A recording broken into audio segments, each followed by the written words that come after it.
What's up, everybody? We're going to get into another video here. I know everybody's probably in their quarantine flow right now. So am I. I know I've been out for probably about a month or so at this point, but you know, it's time to get back into doing some things here. I bet everybody was out there taking care of themselves. Congratulations to everybody. And for me, it's time to get back into some videos. So what we're going to cover is a reason scenario. I was asked to go ahead and do a video on macro controls by a couple of people. So I'm going to go ahead and show you guys what I'm doing when I'm making some of my synths. So if you look at the screen here, this is a combinator that I started with, and this is a synth patch that I started with. Now the default of this synth is going to sound like this.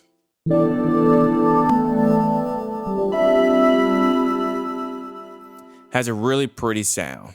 A lot of people love the way that I do pads and polysynth style things because of this nice atmospheric sound that I can give them. Now, one of the beautiful things about this synth sound is the fact that if you adjust the filter, you can get some more colors.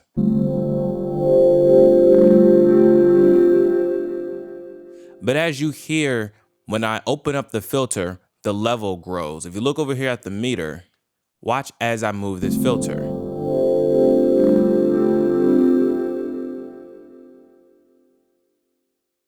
Now for this demonstration, what I'm going to do is I'm going to assign this as a control on my complete control keyboard so we can make this a little easier during adjustments. Okay, so I'm going to right click on this knob. I'm going to hit edit remote override mapping here.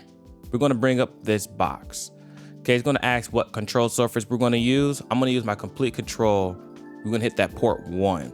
And the only thing we have to do is select which MIDI activity are we going to use to control.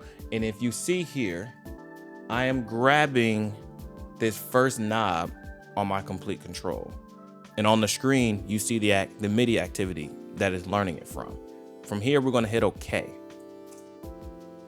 So now when I move the filter, you see it moving on the screen.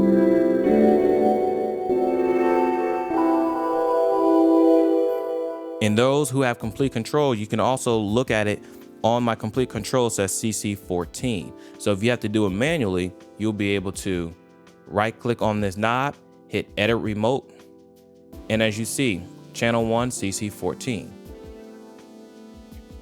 The next thing I'm going to do, I'm going to control another one. Anytime I'm dealing with level, it's usually going to be the 3rd or 4th in my Combinator series. So I'm going to hit the rotary 3. I'm going to label this level. Then I'm going to right click it, do the same thing, edit remote, and move this one. This is CC16. So now I have a control for level and one for filter. And what I'm going to do is I'm going to tell the filter knob to control or adjust the level while being able to control level independently on here. So the first thing we're going to do is open the show programmer. We're going to click on our synth. Then I'm going to click on rotary 3 and we're going to use master volume just to get you familiar with how this works. So normally when I play a synth by default, I don't want the loudest sound to be higher than a -12 to a -8 dBFS. And as you see, it can get a lot louder than that. So we're going to just turn this down.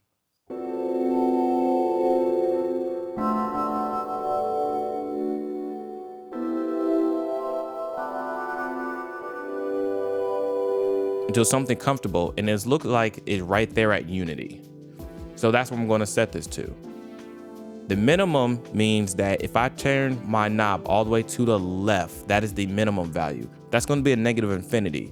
So this here should say -infinity. That's going to represent this knob pointed all the way to the left. To the max, we're going to set this at 0 dB. So now when I turn this knob to the far right, the master volume is going to sit straight at 0 dB. And it will go no further. If you wanted to go further, you will have to change the maximum volume. Changing this max here is going to tell this what to represent. So if I turn this to 5.9, that means this max volume here is going to represent 5.9. That's how this works. So let's put this back at 0. Now that we understand macro controls, we can now tell the filter to do the same to this master volume. I'm going to erase this master volume. I have rotary 1 on filter. I'm going to select source here and click rotary 1. This way, rotary 1 or the first knob is going to control two things. We're going to click this, and we're also going to go to amp master volume. Now from here, like I said, you want to represent the minimum and the maximum. We don't want our minimum here to be a negative infinity. We want our minimum to represent that -12 when we just play key. So when the filter is all the way to the left, it should play a -12. Right now it's playing 0 because we haven't set this level. So let's set this to unity to start with.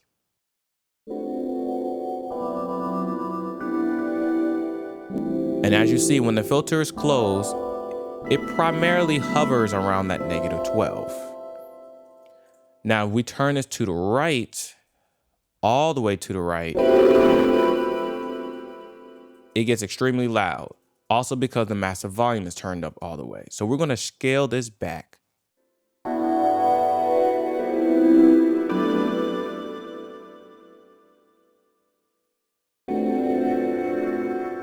Okay, so we know that the level gets higher as we open up the filter. So we're going to drop this about 2-3 dB.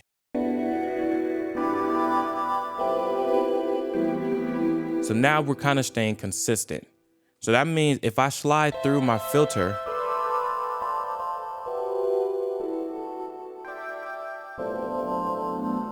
no matter where I'm at,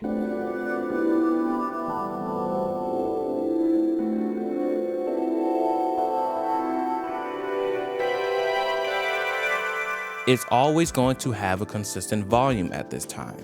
And that's because the same macro control holding onto the filter is also working on the master volume. So if you like this video, please like and subscribe. As always, if you like me, like and subscribe. I don't bite. And stay in tune for the next video. All right, everybody. See you for the next one.